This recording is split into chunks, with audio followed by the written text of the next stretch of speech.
Ang pulong sa Dios nagaingon diha sa Mateo kapitulo 7, bersikulo 7. Pangayo kamo og kamo paghatagan, pangita kamo og kamo makakaplag, pagtuktok kamo og kamo pagaablihan. Sa diha nga makadungog kita og pulong igsuon nga pangayo kamo, kasagaran jud nga hunahunaon sa tawo is mangayo og mga material nga butang.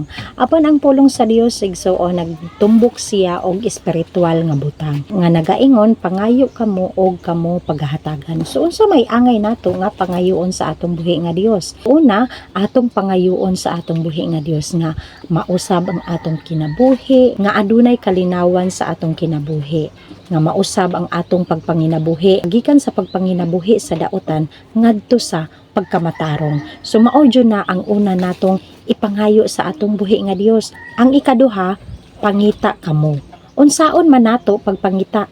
Atong pangitaon una ang gingharian sa Dios. Kung unsa ang kabubuton sa Dios, unsaon man nato pagpangita nga naa pa man ta dinhi sa kalibutan. So first thing, this is the answer igsuon. Mao kini ang tubag nga pangitaon nato ang gingharian sa Dios pinaagi sa pagbasa sa Biblia. Niini daghan kaayo tagma kaplagan, daghan kaayo tagma katunan pinaagi sa kabubuton sa atong buhi nga Dios. Ayaw i-claim igsuon nga ang Biblia is makabuang. Kay tungod ang Biblia igsuon maoy maghatag kanato og kinabuhi, maoy magbadlong kanato kung unsa ang atong gilaktan nga dili maayo, maoy mag-correct nato. So mao ni ang pamaagi sa atong pagpangita sa gingharian sa Dios. Ang Dios maoy magatudlo kanato pinaagi sa pagbasa og Biblia. Kung kita magbasa og Biblia, sama ra ni ana nga nakig-istorya ta sa Dios. Kay ang pulong sa Dios buhi ug abtik usab.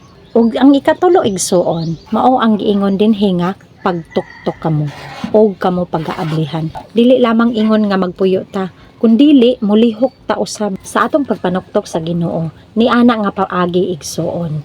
Ang Dios matinud-anon nga maghatag kanato og kagawasan, kaluwasan og kinabuhi nga walay katapusan.